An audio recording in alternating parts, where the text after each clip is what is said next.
Bonjour les amis, salut à tous. Voilà, je voulais vous partager ce que j'ai vécu ce matin lors d'une visite dans une assemblée où le prédicateur il prêchait que beaucoup ne seront pas dans l'accomplissement de la volonté de Dieu. Je m'explique, hein. Donc il a parlé d'une l'équipe de foot, de rugby de France et que il y avait une équipe, ils étaient 30 joueurs, et il n'y en avait que 15 qui jouaient, hein. Donc sur les 15 joueurs qui jouent, il y en a 15 qui sont sur les bancs de touche, hein. Donc ils attendent et peut-être ils passent euh, toute la saison sur le banc de touche, quoi. Et ils voulaient interpeller nous, en tant qu'enfants de Dieu, quoi. Ils voulaient nous demander si nous, comment on se sentait par rapport à notre équipe, quoi, notre équipe en Christ, quoi.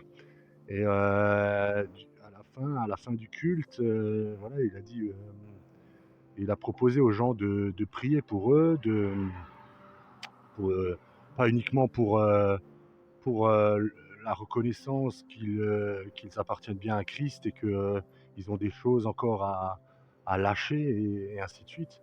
Et du coup, il a demandé s'il y avait des gens qui voulaient s'avancer pour des guérisons, pour d'autres choses, pour donner leur vie à Christ ou pour refaire comment dire, comme si il revivait une nouvelle fois une demande à poursuivre complètement Christ, quoi. Pas juste à moitié, quoi. Et, euh, et du coup, en fait, on était quatre sur une assemblée d'une centaine de personnes. Et j'étais admirablement surpris. Bon, euh, je les condamne pas, mais j'arrive pas à comprendre que là, actuellement, je vis dans le nord de l'Alsace et qu'il y ait autant d'assemblées quand un prédicateur vient de l'extérieur, ne demande de prier pour eux. euh, Personne ne s'avance, en fait. Personne ne demande de guérison. Personne ne demande de libération. Personne ne demande de quoi que ce soit, quoi, en fait. Ils sont enfermés dans leur petite prison, quoi. Et je trouve ça hyper triste, quoi.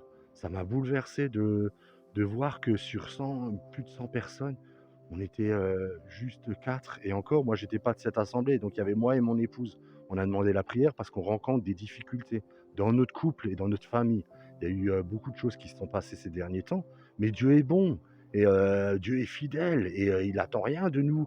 Il veut juste qu'on décide, qu'on fasse le choix de s'avancer, de s'humilier devant ses frères et devant ses sœurs qui étaient là, de s'humilier ouais, devant nos frères, quoi. C'est marqué dans la parole, quoi. Humiliez-vous, demandez pardon, pardonnez, priez ensemble et vous serez bénis, quoi. Et en fin de compte, non, personne n'a bougé, quoi.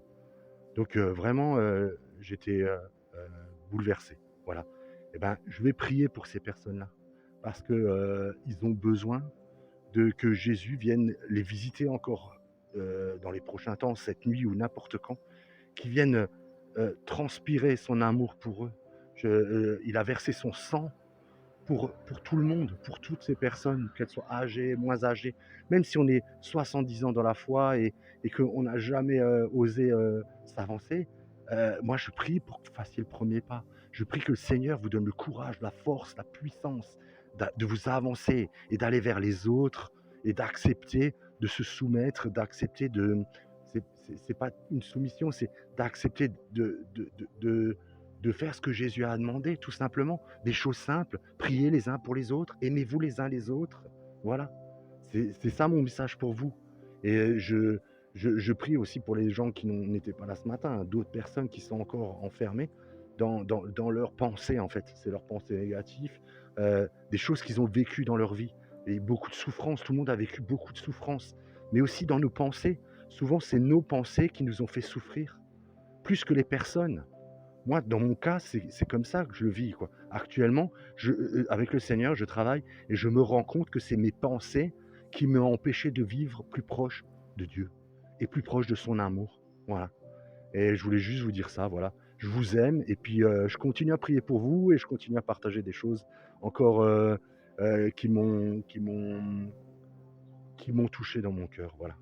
Voilà, je vous aime, que Dieu vous bénisse abondamment, heu à bientôt. Ciao.